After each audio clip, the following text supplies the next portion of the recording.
poco más amplio. La pregunta suele ser respondida diciendo, ah, no, es que eso es el ADN de los colombianos, es que somos unos malvados, eso es un problema genético, aquí hay cultura de la violencia, etc. Dijéramos que ese es algo que se ha atenuado un poco, pero que está ahí, ¿no? Es que somos realmente muy malos. Ahí leí hoy un turista español que le preguntaron que cómo le había ido paseando por Colombia y dijo, esos colombianos son unos bárbaros, le ven a uno el reloj y le arrancan el brazo. Entonces ese es el paradigma. Pero resulta que eso no ha sido siempre así. Pues por eso quise intervenir en esa pregunta.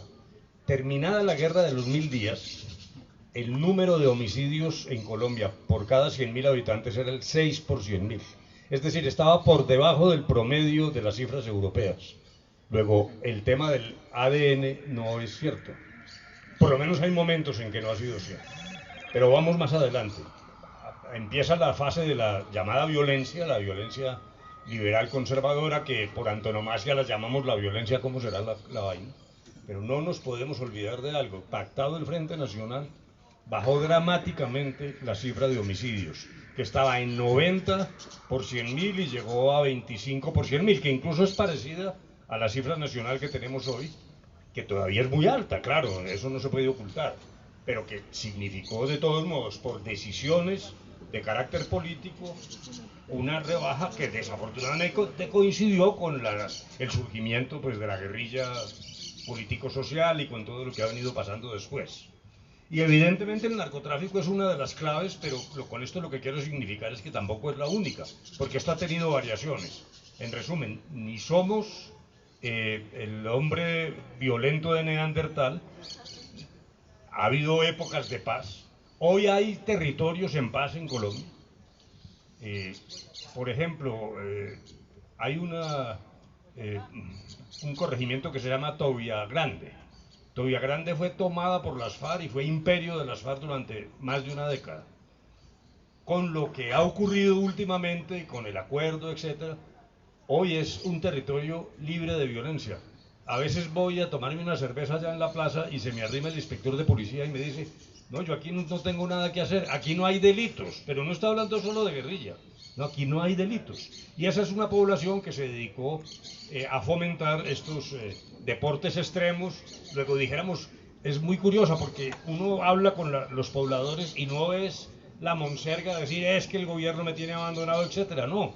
Esos señores construyeron un modo absolutamente pacífico de vida que se basa en sus propias potencialidades. Entonces, ¿realmente qué es lo que pasa? Claro, ahí hay una confluencia de factores y hoy, sin duda, el narcotráfico es crucial.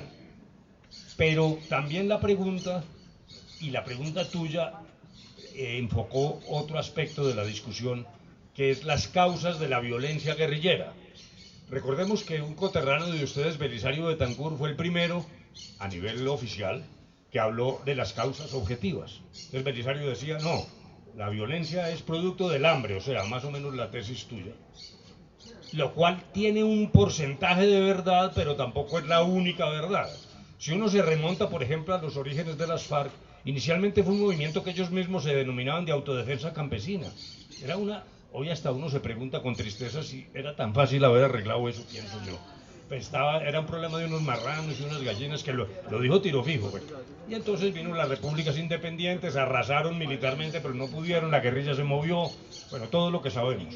Entonces, y ahí se combina con algo que no podemos tampoco ocultar, que ya no eran solo las causas objetivas, sino causas subjetivas en el sentido de causas organizacionales, con sentido político, porque ya es inocultable, por ejemplo, que en la Guerra Fría la Unión Soviética mete la mano a través de las FARC y del Partido Comunista y va generando ya una discusión que no es solo del hambre, sino también de un designio político que obviamente se corresponde con una estructura muy inequitativa en Colombia, pero de algún modo entonces la Unión Soviética también mete la mano en el patio de atrás de los Estados Unidos y pone misiles en Cuba. O sea, el tema de la Guerra Fría no lo podemos desestimar tampoco para decir que hay causas objetivas y subjetivas.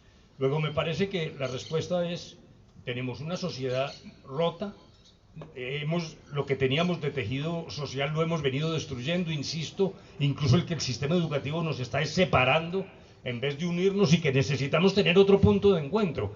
Por eso con Con Carvalho propusimos la eliminación del servicio militar, pero no por anarquistas ni por odio a los militares, sino porque necesitamos otro punto de encuentro de los colombianos, que es el servicio social, donde la energía de los jóvenes se utilice, pero no solo para matar cuando sabemos que hay problemas de seguridad y que uno tiene que tener claro, como Estado responsable, unas nociones de seguridad, pero ¿dónde nos vamos a encontrar los colombianos? La identidad nacional es muy nueva.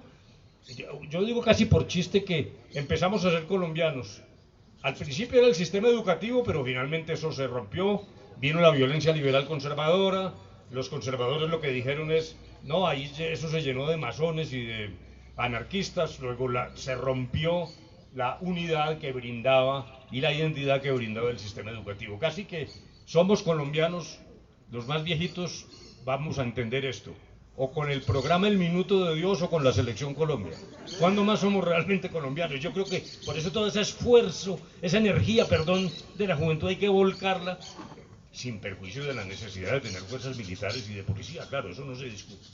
Pero en resumen, yo sí creo que hay unos problemas estructurales de falta de una identidad que nos cohesione en un mensaje central, lo que los políticos suelen llamar el proyecto nacional, con mucha retórica, pero que sí tiene un sentido.